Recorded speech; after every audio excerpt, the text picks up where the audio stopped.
Muy bien, en relación con los trastornos del movimiento, que ya le tocaba a este conjunto de temas, revisaremos a este gran depletor dopaminérgico, uno de los temas más preguntados. Es pues chicos, la enfermedad de Parkinson. Recuerda que mis clases están basadas 100% en guías de práctica clínica mexicanas y normas oficiales, siendo la bibliografía utilizada para esta clase la guía de Parkinson del 2010. Para aquellos datitos utilizaremos el Harrison y el manual CTO de quinta edición de neurología.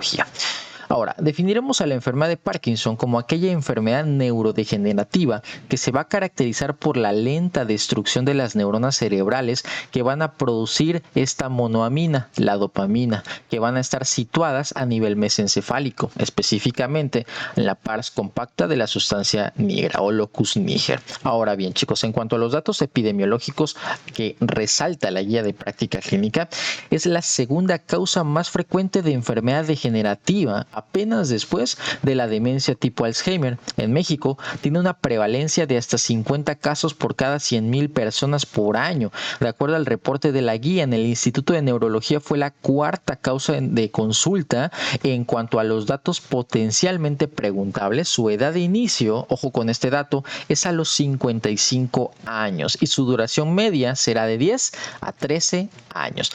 Como dijimos anteriormente, había una degeneración de las neuronas pigmentadas productoras de la dopamina a nivel de la pars compacta de la sustancia nigra. Pregunta de examen nivel Dios. ¿Cuánto es el porcentaje de neuronas productoras de dopamina a nivel de este sistema mesencefálico, a nivel de este sistema dopaminérgico que tiene que morir para que empiece a haber esa clínica tan florida compatible con la enfermedad de Parkinson? 60% de las neuronas de la pars compacta y 80% del componente estriatal, algo muy específico que menciona la guía. Hay varias causas de la enfermedad, pero el 90% será de forma esporádica. Así van a debutar los pacientes de forma esporádica, teniendo en cuenta que a mayor edad hay mayor riesgo de poder desarrollarla. Recordando que habíamos dicho en un principio que la edad promedio de inicio es a los 55 años. Es por esto que el principal factor de riesgo será la edad, seguido de los factores heredofamiliares en un 15%. Se sabe que existen múltiples factores genéticos ligados a esta misma enfermedad. En el cuadro de la derecha puedes observar todas las mutaciones de los genes que existen hasta la fecha relacionados con la enfermedad de Parkinson, con los distintos patrones de herencia. No te me preocupes que en esta tabla en donde te voy a colocar los más frecuentes, los más importantes, ¿vale? La guía nos dice que existe del gen PARC1 al PARC9 alteraciones genéticas, pero si te diste cuenta en la otra tabla que te había colocado la gigante, pues eran muchísimas más alteraciones, ¿vale? Pero aquí los más importantes. Empezamos. El gen PARC1 codifica para la proteína alfa-sinucleína, proteína que vamos a volver a mencionar más adelante porque esta misma es la que se empieza a almacenar de manera aberrante dentro de las neuronas, es intracitoplasmática, formando los famosos cuerpos de Lewy o cuerpos de Lewy, como le quieras llamar. El gen que codifica para esta proteína fue el primero en describirse, posee un patrón autosómico dominante y generalmente los pacientes van a debutar a la misma edad, o sea, a los 55 años. Por eso te digo, ese rango de edad es muy importante recordarlo. El gen PARC2 codifica para la parquina, que junto a PARC6 posee un patrón autosómico recesivo. Aquí a destacar que la causa más frecuente de Parkinson de inicio temprano o juvenil es la mutación del gen PARC2, seguido del PARC6. Por otro lado, las mutaciones del gen PARC8 o que es lo mismo, el ERK2, son la causa más frecuente de Parkinson con herencia autosómica dominante. Aguas con esos datitos, por favor. Ahora bien, ¿cómo es que esta degeneración dopaminérgica genera tanta clínica en nuestros pacientes? Acuérdate que existen dos vías para el movimiento. Una vía piramidal, ¿sale? Que es la vía corticoespinal, y una vía extrapiramidal. Entonces, lo que se afecta aquí es la vía extrapiramidal. Para entender esto, vamos a explicar lo siguiente. Existen dos vías que controlan el movimiento a nivel de los ganglios de la base. Una vía directa que libera actos motores, esta la vamos a colocar de color rojito, rojito, y una vía indirecta que hace todo lo contrario, o sea, frena el movimiento. Le vamos a poner un color verdecito. Comencemos con la vía directa. Esta inicia a partir de la planificación del movimiento a nivel de la corteza cerebral.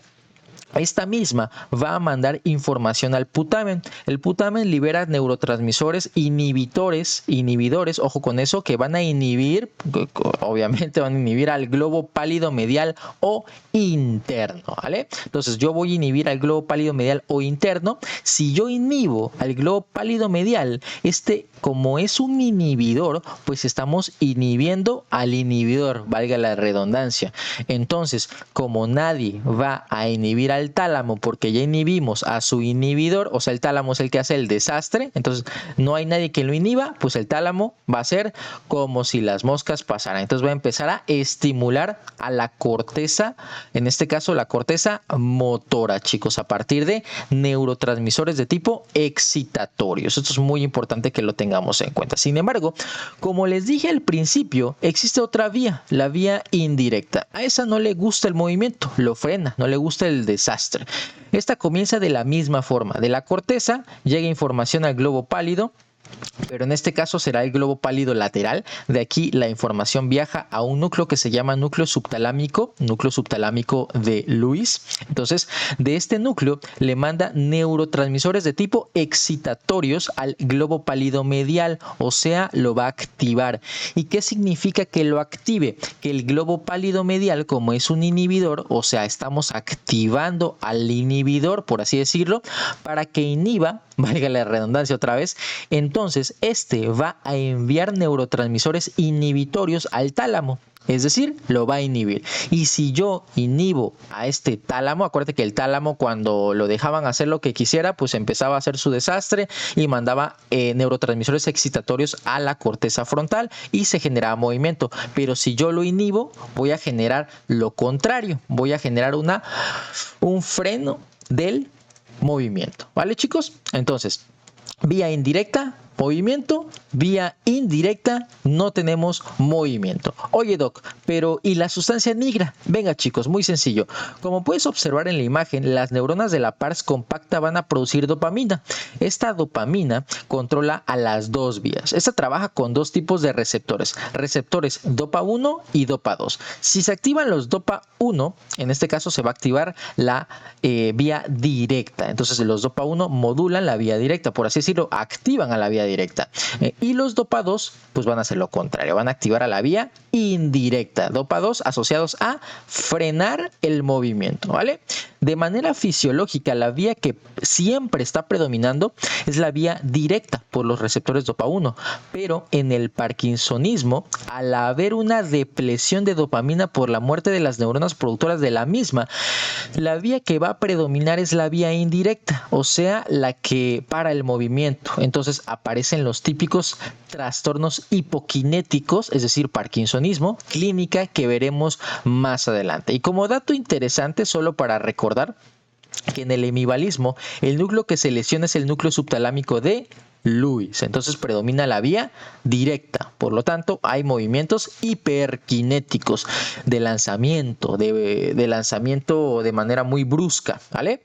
Diferente al Parkinson, que decíamos que predominaba la vía indirecta con movimientos hipokinéticos. No olvides esto, chicos, porque hay algunos medicamentos que antagonizan el efecto o antagonizan los receptores de la dopamina 2, ¿vale? Los receptores dopa 2, por ejemplo, los antipsicóticos típicos, como es el caso del haloperidol, que más adelante vamos a hablar en los parkinsonismos secundarios, ¿vale?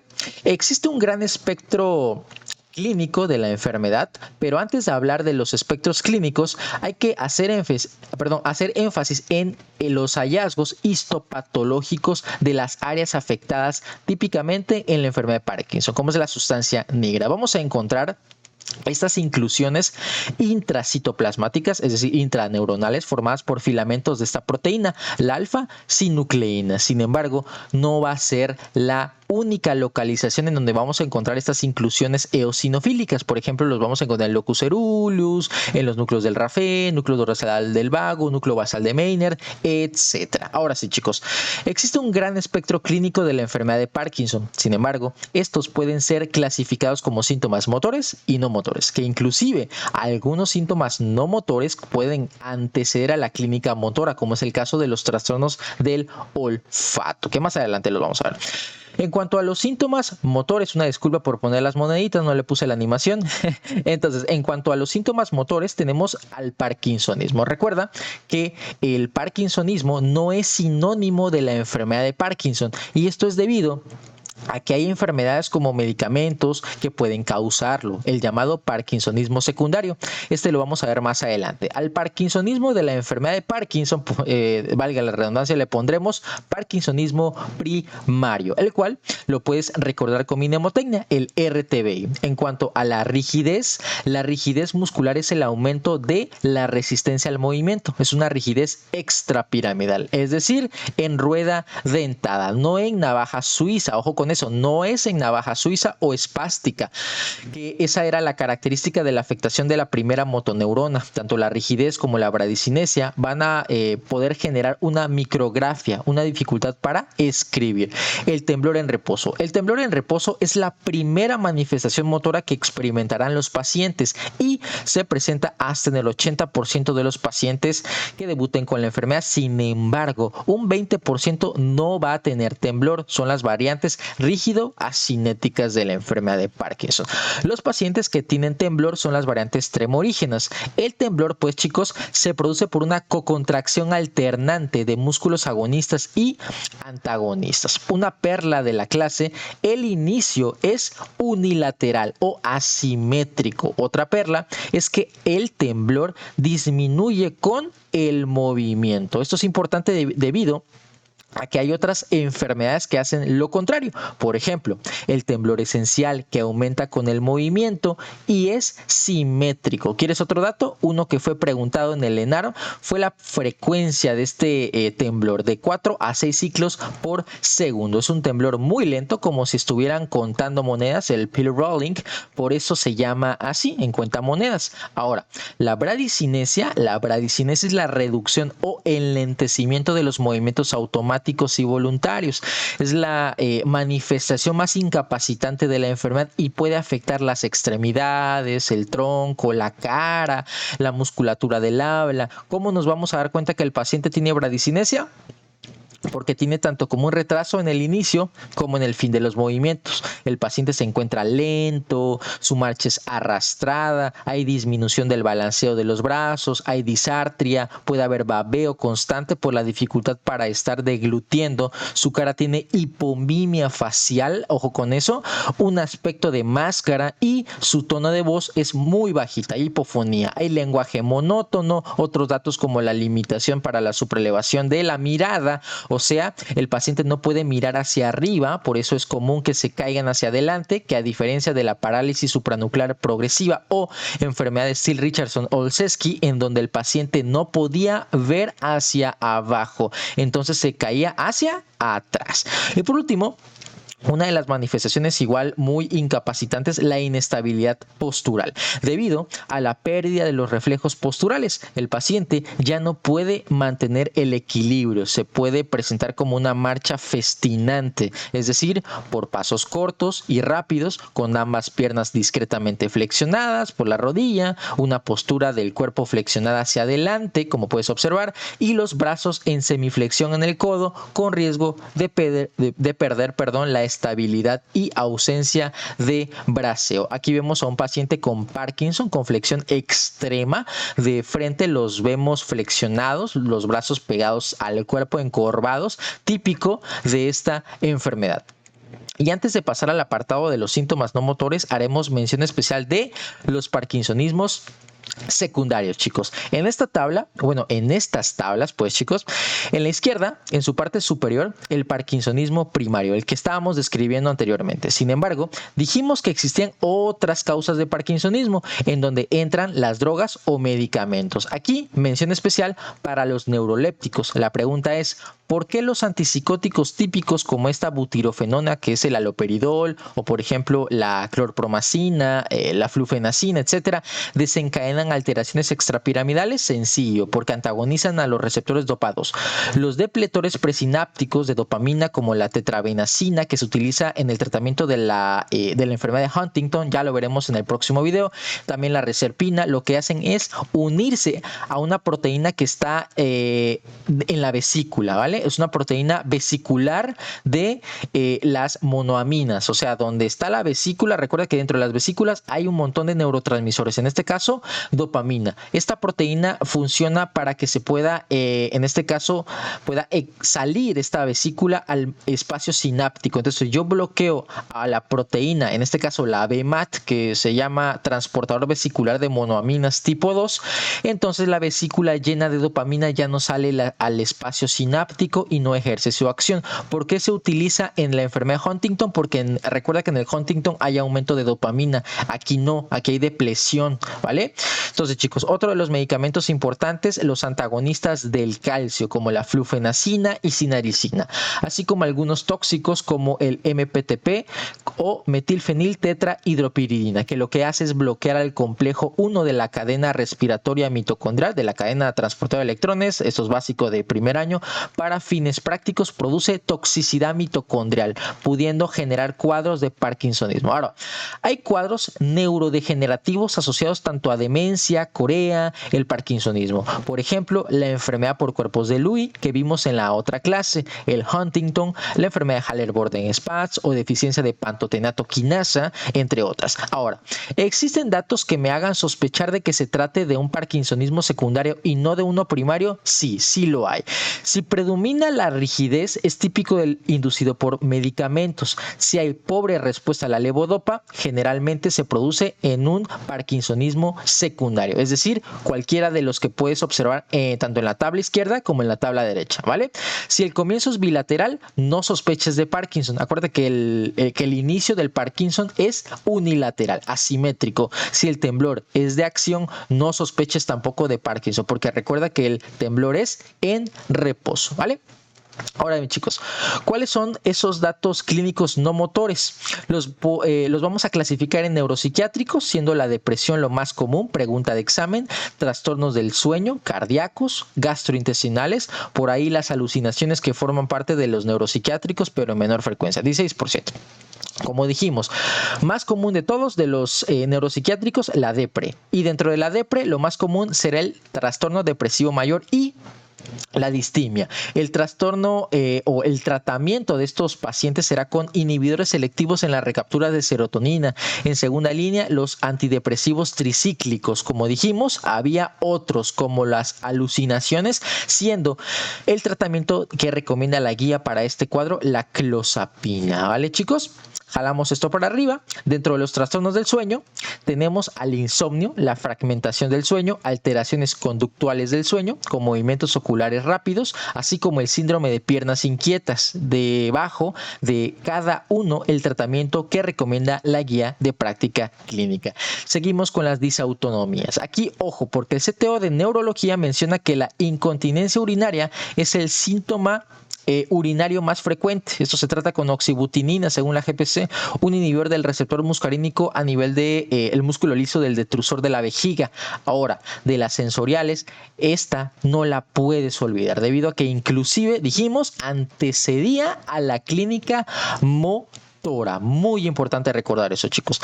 La guía menciona que el diagnóstico lo va a realizar un especialista en movimientos anormales o neurólogo con experiencia, y esto es debido a una gran tasa de error por el médico general. ¿Qué criterios utilizamos para el diagnóstico? Acuérdate, lo va a hacer el neurólogo especialista en movimientos, pero los criterios se llaman criterios diagnósticos del Banco de Cerebros del Reino Unido, los cuales tienen una sensibilidad altísima, ojo, si lo hace un neurólogo, ¿vale? Entonces no lo va a hacer un médico general. ¿En qué consisten estos criterios? Bueno, primero, chicos, tenemos que hacer diagnóstico del síndrome parkinsoniano o lo que es lo mismo, parkinsonismo. Acuérdate que de mi mnemotecnia, el RTBI, aquí los criterios nos dicen que es necesaria la bradicinesia más cualquiera de los que están abajo, pero con que te sepas el RTBI es más que suficiente. Siempre teniendo en cuenta los datos que te dije del parkinsonismo secundario, porque recuerda que hay otras enfermedades que debutan con el mismo cuadro. Por ejemplo, el síndrome de Shay-Drager, que es una de las atrofias multisistémicas que se asocia a parkinsonismo, pero con disautonomias. Otra, la demencia por cuerpos de Lewy, que había parkinsonismo, pero también había alucinaciones, sensibilidad a neurolépticos, fluctuaciones. Luego hay criterios de exclusión, chicos. Los criterios de exclusión pues prácticamente son para ir descartando, ¿no? Por ejemplo, si me plantean un caso que tiene parálisis supranuclear de la mirada, pues en ese caso ya no hacemos el diagnóstico. En este caso debe de haber ausencia de todos los que puedes observar. Son 16, muy importantes. Si se expuso a MPTP, pues obviamente no voy a pensar en una enfermedad de Parkinson. Si hay signo de Babinski, acuérdate que Babinski es motoneurona superior, aquí es extrapiramidal, ¿vale? Tú solito te vas a ir dando cuenta, ¿ok? Y por último, los criterios predictivos para el Parkinson, como lo hemos estado viendo en la clase. El inicio era unilateral, había temblor en reposo y no de acción. Es progresivo, hay una excelente respuesta a la levodopa, que a diferencia del parkinsonismo secundario había pobre respuesta, etc. Les comento, estos 3 pasos de los criterios del banco de cerebro son muy obvios, por eso está de más aprendértelos. Con que sepas la clínica que vimos y las diferencias del parkinsonismo secundario es más que suficiente. Con esto ya estás dentro del otro lado, ¿vale? Ahora, hay una clasificación que se llama Hoehn-Yahr y también la mencionará GPC. Está de más realmente aprendértela. Aunque sepa su nombre, su aplicación y para qué enfermedad se aplica, pues es más que suficiente, ¿no? Pruebas complementarias, estas pruebas ni siquiera se las aprendan porque ya vimos que el diagnóstico es clínico por el banco de cerebros. Las coloqué debido a que vienen en la guía, ya voy a ver si las elimino. Inclusive no hay una indicación específica para las mismas. Lo mismo para la prueba de la levodopa. Ahora sí, lo importantísimo en cuanto al tratamiento. Esto sí es de vital importancia. Lo vamos a dividir en tratamiento para pacientes mayores de 65 años y menores de 65. En los mayores de 65 años usaremos a esta catecolamina sintética, la levodopa. La levodopa puede pasar facilitamente la barrera hematoencefálica y mejora drásticamente los síntomas motores en los estadios tempranos. Ojo, tempranos, porque en los estadios tardíos generalmente ya no hay buena respuesta. Lo que se conoce como luna de miel, el paciente se le quitaron los síntomas. Sin embargo, a medida que avanza la enfermedad, este efecto va disminuyendo. Este medicamento tiene que ir asociado a un inhibidor de la dopa descarboxilasa periférica, y esto porque si no, la descarboxilasa periférica metaboliza la levodopa en dopamina y hace que tenga efecto periférico y no a donde queremos que esté, o sea, a nivel del sistema nervioso central. En cuanto a los datos farmacocinéticos importantes de este medicamento, pues tiene una vida media muy cortita, 90 minutos, debido a lo ya comentado por la catálisis enzimática, ¿no?, de la dopa descarboxilasa. Su ingesta la vamos a realizar en el ayuno, ya que aumenta su absorción. Ahora, en los pacientes que sean menores de 65 años, vamos a utilizar otro tipo de medicamentos, que son los agonistas dopaminérgicos, siendo los que recomienda la guía el pramipexol y la rotigotina, ¿vale? Son excelentes medicamentos porque nos van a retrasar el uso de la levodopa, debido a que si hay resistencia a la levodopa, pues ya solamente nos va a quedar el tratamiento quirúrgico, que es el que vamos a ver a lo último. Medicamentos que están contraindicados completamente en el tratamiento de la enfermedad de Parkinson: los derivados de la ergotamina, el cornezuelo de centeno, como la bromocriptina, cabergolina, pergolida, etc. Y eso es debido a que se asocian a reacciones fibróticas, principalmente a nivel del sistema de conducción cardíaco, ¿vale? Otros medicamentos como los inhibidores de la monoaminoxidasa tipo B, como la selegilina y la rasagilina, a tener en cuenta que su efecto es más modesto que los anteriores. Y por último, la amantadina y los anticolinérgicos, teniendo muy poco efecto en la clínica de nuestros pacientes.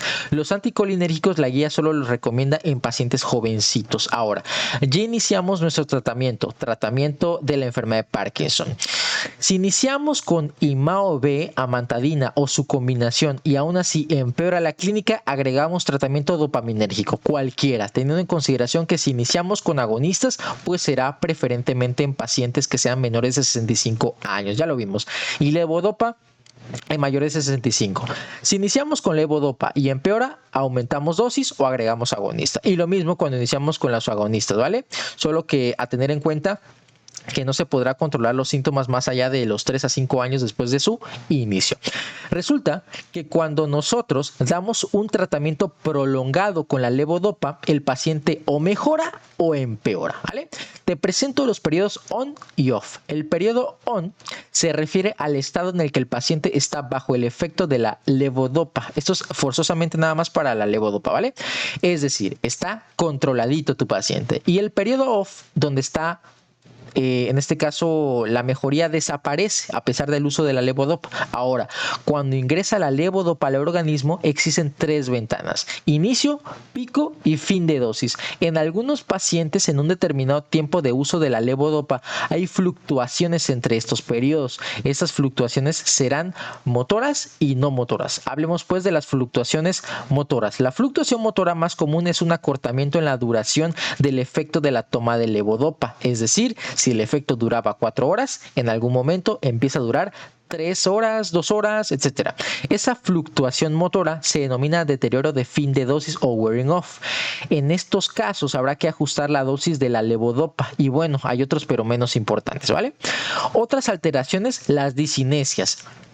Las discinesias, la guía nos menciona que hay que diferenciarla de 2, pero nos lo hace más fácil, ya que las más comunes pues van a ser las de pico de dosis. 60% las desarrollará en unos años y se caracteriza por corea, balismo, distonías, afecta al lado más afectado de la enfermedad y son desencadenadas principalmente por el estrés. Su tratamiento puede ser cualquiera de estos, pero el que más beneficio tiene pues será el tratamiento quirúrgico, que ahorita vamos a revisar, que es el tratamiento con la estimulación cerebral profunda a nivel del núcleo subtalámico de Lewis. En cuanto a los efectos adversos de los tratamientos, hay que buscar el detonante. El tratamiento será la suspensión o reducción de los medicamentos utilizados. Sin embargo, si la psicosis no remite, usamos quetiapina. En caso de vómito, domperidona.